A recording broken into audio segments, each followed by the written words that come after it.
Imagine you want to ask someone out. Right now, you have options. You can swipe right on an app. You can slide into their DMs. You can send a carefully worded text that you rewrote 14 times before sending. You can Google what to say to someone you like and get 847 million results in zero point 0.4 seconds. Now imagine none of that exists. No phone, no restaurant, no flowers from a shop, no cologne, no mirror, just you, them, a campfire, and about 30 other people watching. That was dating for most of human history. And somehow it worked well enough that you exist. Let's start with something slightly uncomfortable. The part of your brain that makes you feel butterflies when you see someone attractive? That's not modern. That's not cultural. That's a biological system between 100,000 and several million years old. When ancient humans saw someone they were attracted to, their brains released dopamine. Their heart rate increased, their palms probably sweated, they probably did something slightly embarrassing. The neuroscience of attraction is ancient. The feelings you have when you like someone, these are ancient programs running on very old hardware. Here is a fact that will reframe everything. In a typical hunter-gatherer band, there were between 20 and 50 people. That's it. That was your entire social world. Your family, friends, co-workers, neighbors, and your entire dating pool, all the same people. You didn't go on dates. You didn't meet strangers at a party. The person you liked was probably someone you had known since childhood. This actually has a name, the mere exposure effect. The more you see someone, the more familiar they become. But these bands weren't completely isolated. At seasonal gatherings, multiple groups would come together. Rivers during salmon runs, valleys with large herds. These gatherings were not just about food. They are not an exaggeration prehistoric festivals, complete with food, dancing, and yes, almost certainly, romance. Your ancestors met at festivals. Some things are just encoded. What made someone attractive in the ancient world was not the same as today, or rather, some of it was exactly the same. Physical health signals, symmetrical features, clear skin, physical fitness. These are cross-cultural attractors that appear in every human society. We are drawn to people who look healthy. But here's what modern apps have removed from the equation: demonstrated competence. In a hunter-gatherer society, you could not fake your resume. People watched you every day. They saw how you handled a difficult hunt. They saw whether you shared generously or hoarded selfishly. They saw how you treated children, elderly members, injured group members.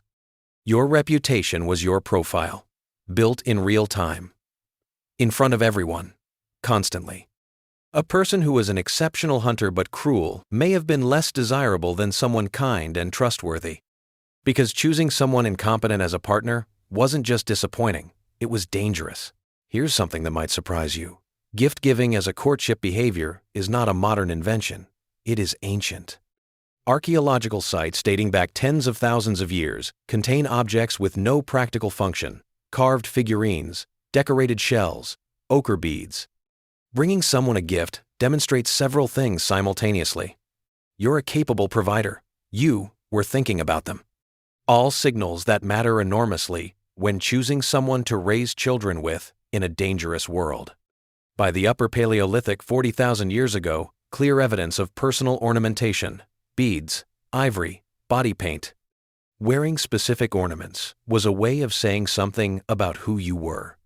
And then there's music. Bone flutes found in Germany and France date back at least 40,000 years. Music, rhythm, dance, these are cross-cultural universals. In every society ever studied, they are associated with courtship. You are attracted to people who can dance. You have been since the Pleistocene. There is nothing you can do about this. This is the question everyone actually wants answered. Humans are what scientists call facultatively monogamous. We have the capacity for long-term pair bonding relatively unusual in the primate world. Most primates are not pair bonded, but humans show consistent patterns of pair bonding across cultures. Why? Probably because human children require so much investment for so long that two dedicated parents dramatically increases survival. The evolution of long-term partnership likely went hand in hand with the evolution of the helpless human infant. But pair bonding does not mean the same as modern Western marriage. Some hunter-gatherer societies are predominantly monogamous. Some practice serial monogamy. A smaller number practice polygamy. What the evidence suggests consistently is that ancient humans formed genuine emotional attachments, not just arrangements, actual bonds. Burial sites where two individuals are interred together, side by side, positioned as if placed deliberately. Love, or something that functioned very much like it, appears to be old. Here is the uncomfortable part. Jealousy is ancient. It exists because threats to pair bonds were genuinely dangerous, not just emotionally painful, potentially life-altering. Heartbreak is equally ancient.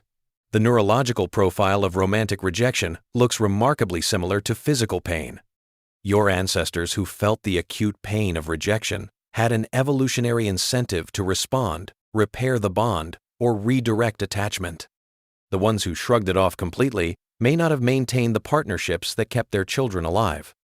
You feel heartbreak because heartbreak was information. It meant something mattered.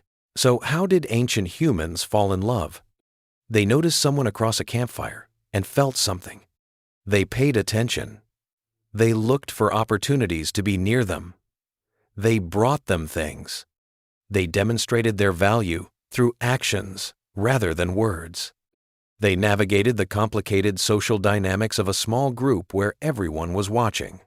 And they felt the whole range: excitement, comfort, jealousy, grief. The tools were different. The context was different. The options were almost unimaginably different. But the underlying experience of being drawn to another human being that was the same, it has always been the same. Because love is not a cultural invention. Ice ages, migrations, the invention of agriculture, cities, empires, the internet, and it's still here, running the same ancient program on the same ancient hardware, whether you're swiping right or sitting across a campfire.